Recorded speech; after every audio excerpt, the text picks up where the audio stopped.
station. Directly behind that, a little bit closer to the waterfront, is our first paid fire station, still in service today.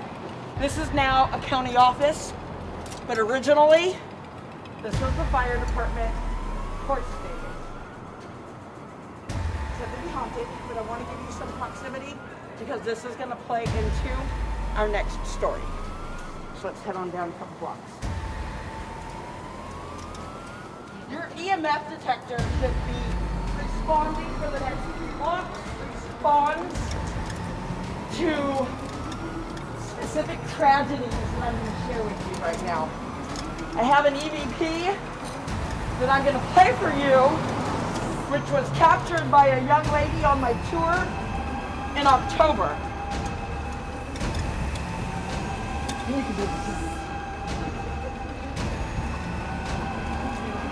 Crows. So we might have a little chirper. I have some crow fans around here. Yeah. I feed the crows. Oh yeah. So I have a couple of crows in I live like 6 minutes away from here. I'm in the Hollywood district. And I have 2 crows in specifically. You watch Rick and Morty? Yeah. Okay, so my husband's a big fan. Yeah. I haven't watched TV since 1995. But he called it Vic and 2 Crows. You know, Rick and 2 Crows? Yes. And I do. I have 2 crows. And they are very, yeah, I know, it's hilarious. He made a meme and everything with me and my 2 crows. But they are very territorial with me. So I have a whole murder that tries to follow me. I cannot feed them because those crows bomb them and fly in like these crazy formations. And then one of my 2 crows will hit me. Like, don't feed the other crows. So I can only feed my 2. I've learned a lot about crows in the last year. And it started because I have these crows following me here 2 years ago. And then they came back and they're back again. So if we get this little, I don't even know how to explain it. He doesn't chirp. It almost sounds like a big bobcat type chirp. Yeah. You might hear him.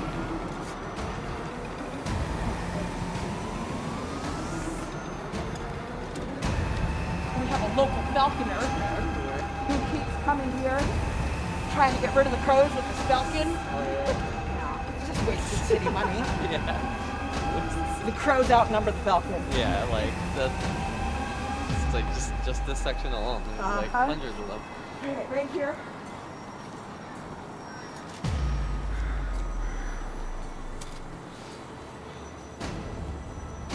So this might be the spookiest stop on the tour tonight.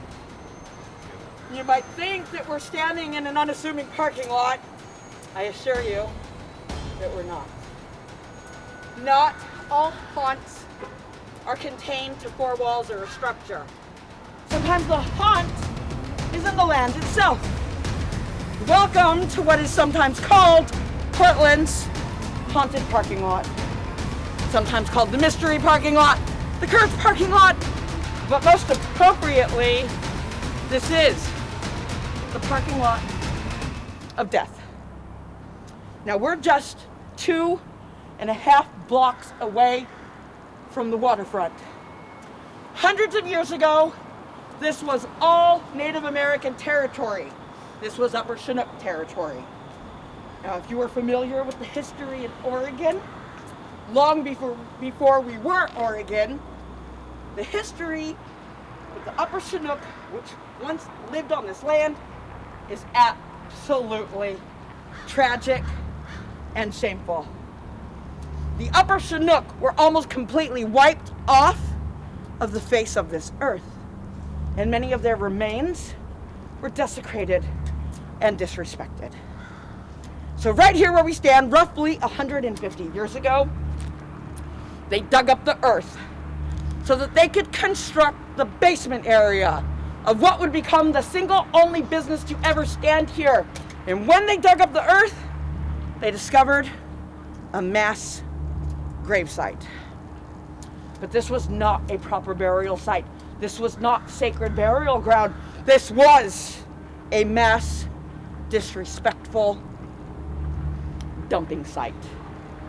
And when the earth was disturbed, many people say something was awoken. But even after that discovery, they built a structure here anyway. It was a tall wooden structure, boarding house, saloon, basement, connected to the tunnels. Now, being that we're right at the waterfront, and everybody stayed in boarding houses and flop houses, the place was packed almost immediately. And in the stairwell leading down to the basement, a mysterious fire broke out. Now, the fire department was only 2 blocks away. I pointed out the horse stables. They still operated on horse. By the time they arrived, the entire structure was engulfed. There were hundreds of people standing around as the entire structure burned to the ground. It is said that the screams could be heard for blocks. Many people believe that nobody was saved from that fire. Now, if we look around, knowing where we are, right near the waterfront, on the other side of this wall is Portland's most popular nightclub. It's called Raven's Manor. It's a Victorian golf club, very popular. It's right here. We have popular restaurants, pubs, nightclubs, bars, apartments, businesses, hotels. And this is a parking lot. Why isn't this a Whole Foods with 4 levels of a parking structure, maybe 6 levels of very expensive apartments overlooking the waterfront? If they could build here, it would be. But we know after multiple attempts that they cannot construct anything here, because every attempt to build here is said to have begun and ended in the same way. First, no one is permitted to dig a basement. This leads many people to believe that is because the gravesite is still here. Others say that they've never been able to build beyond a foundation because a mysterious fire has destroyed it every single time. So, the rumored haunts. Often, you won't see any of our street community walk through these 3 blocks. Usually, when we get a tent near here, it's usually people that are new in town, and somebody from these streets said, "Oh, I know a good quiet spot where you could prop your tent." All of our street community who has been here longer than a couple of months seem to have a story about this parking lot. So from the street community themselves, they say that there is an evil presence that comes from this wall. They say that it is known to physically, viciously attack people in the dead of night. Now, when I have guests who can see things, many of my guests have varying levels of abilities, if you will. So those who can see it, they always describe it in one of 2 ways. Some people see it like a very large figure of smoke. It looks like a figure, but it is pitcher than pitch black, taller than the wall itself. Keep your mouth shut if you look up. And it's known to hover over the parking lot and then get sucked into the wall. Other people describe it like the wall itself comes to life. Many people say they've seen faces in the wall. They seem to be moving, watching them. Often people feel like the wall itself is calling to them. Sometimes they're compelled to go and touch it. And then we have what we've seen through thermal imaging devices. Is everybody familiar with the thermal imaging devices in ghost hunting? So we all create a thermal image that you can see through these screens. Sometimes things that we don't see with the naked eye can also create a thermal image.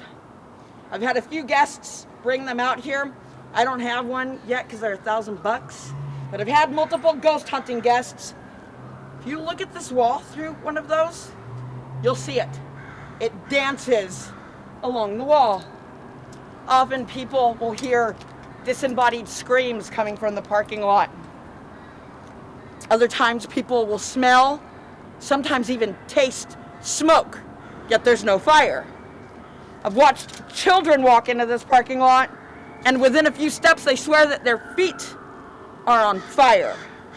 I've had many other guests experience their limbs burning, like their lower limbs or their hands just getting extremely hot for no reason. Some people are grabbed at the left shoulder. This is not that uncommon. Others have heard growls in their ears. Some people feel as though they can't take a proper breath. Some describe feeling like the oxygen is being sucked right out of their lungs. And sometimes somebody will take a few steps in here before we even begin the story, and they feel something wrap around their throat, appearing to choke the life right out of them. Now, a lot of people say that this lot is haunted because of that gravesite and because of that fire and many other terrible things that happened here. But maybe the early law of Portland knew something, because directly across the street, the building right there to the left, that is our police headquarters building. It is rumored that once they brought the public gallows in off of the Stark Street Ferry, it is believed that they placed it right here. It is said that this was the location where the early law of Portland once publicly executed the early accused, and the chosen method of execution was death by hanging. There are lots of rumors and stories of haunts, mysteries, curses.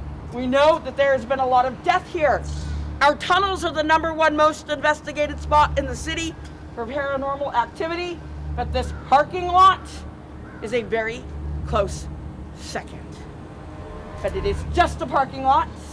You need not patron the parking lot, and you do not have to take my word for any of this. Just come back. Come back on your own. Come back tonight. We're right in that window of less than 72 hours before the full moon. So that's that full moon energy. Come hang out in this parking lot tonight. And if you don't believe my words, just bring your phone. Put it on record. The trapped spirits here, they love to communicate. They often will corroborate every tragedy which I just shared. We get single words all the time. Fire, death, hanging, gallows, tunnels. And it comes through pretty clear, but just be aware that there is something in this parking lot. It will always tell you to get out. Would you like to attempt to hear an EVP captured by my guest? Yes, please. All right, awesome. All right, so in October, I had a young lady on the tour with her father. She walked into the parking lot and something grabbed her shoulder.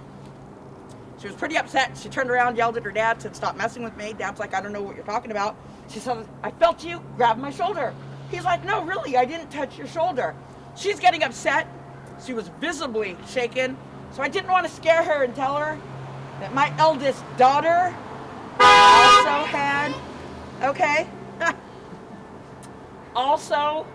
had her left shoulder grabbed. I've also had dozens of guests who have had their shoulder grabbed. And when they do have their shoulder grabbed, it is always followed by a growl in the ear. And that's exactly what she experienced. So she was upset. She moved all the way. She was by herself. And I saw her. She was fighting tears. Young lady had never had a paranormal experience ever. She had like 3 of them on my tour that night. I saw her grab her phone. She grabbed it, dropped it in her purse. She had like a low purse. And then she sent me this the following day. Let me pull it up real quick. All right. Up here. Okay, so you're going to hear me speaking. It's like 12 seconds long. And I say, there's something in this parking lot that regularly tells us to get out. Come through the EVP clear as day. Right after I say day, there's a get out. I feel like it's mocking me. We've had more than 20 EVP sessions in here, and this thing comes through and says it every time. I'll bring it around because it is low. You might not hear it the first time, but once you do, you won't unhear it. There's something in here that regularly says, get out. Comes through the EVP clear as day. And then other things that will mention fire. Yeah, and I know I've had a lot of skeptics on my tour that are also kind of goofy. Someone might just be like, I'll get my own EVP. Rah. Now this young lady, she was fighting tears. I absolutely believe her, and especially because she described an identical experience that my 28, well she'll be 29 tomorrow, my 29-year-old daughter had. And she doesn't play about such things, you know? So I believe her. We're trapped here.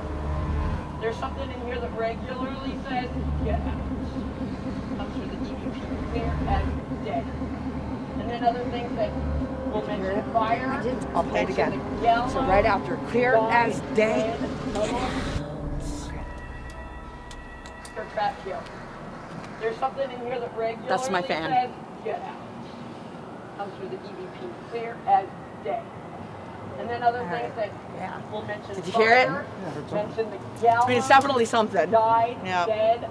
So, like I said, you be the judge of that. Just record yourself. You never know what you're going to capture. All right, we are going to head back into Chinatown.